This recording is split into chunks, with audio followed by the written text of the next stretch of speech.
Yes, Inboden's started in 1962.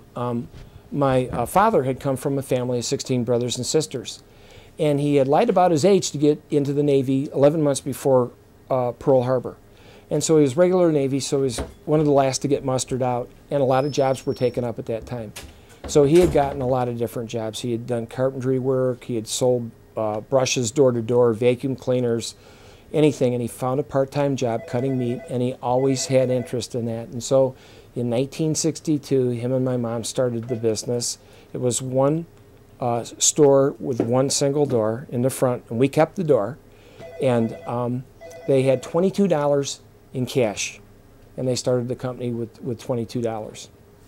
I think the challenges in the meat industry is really telling our story about, you know, the producing of, you know, wholesome and healthy products.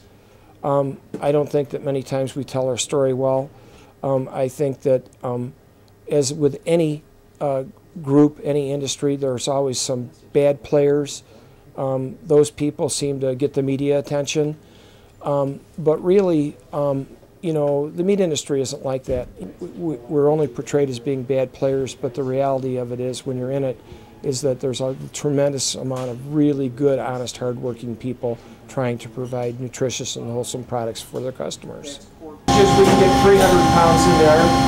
It'll mix it. We'll add the seasoning through these portals right here while it's mixing, along with any moisture that we might need. And then it comes out of the head rebrowned again into tubs, and then it goes from there to the stuffing machines. This machine that we're using is probably, I think they told me it was built in like about the late 50s, early 60s, so that machine's pretty old in itself. But it's in great condition, it's nice and clean, and as long as you keep the bearings and the knives, you know, and you recondition them, they'll last forever. Currently, the product that we're working on right now is not our bratwurst, but our breakfast sausage links.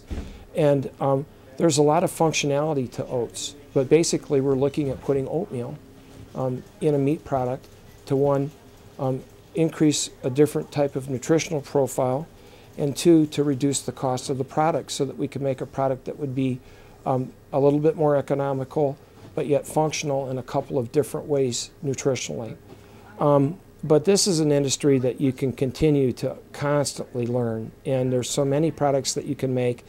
Each one of them has a nuance onto themselves, and that's one of the things that kind of really interested me in this, is that we can never stop learning. Whether I go up to the Food Research Institute up at the University of Wisconsin and take a short course in microbiology of meats, to taking a sausage making course for a particular type of artisan sausage that maybe we might not even produce, but might be applicable in the future.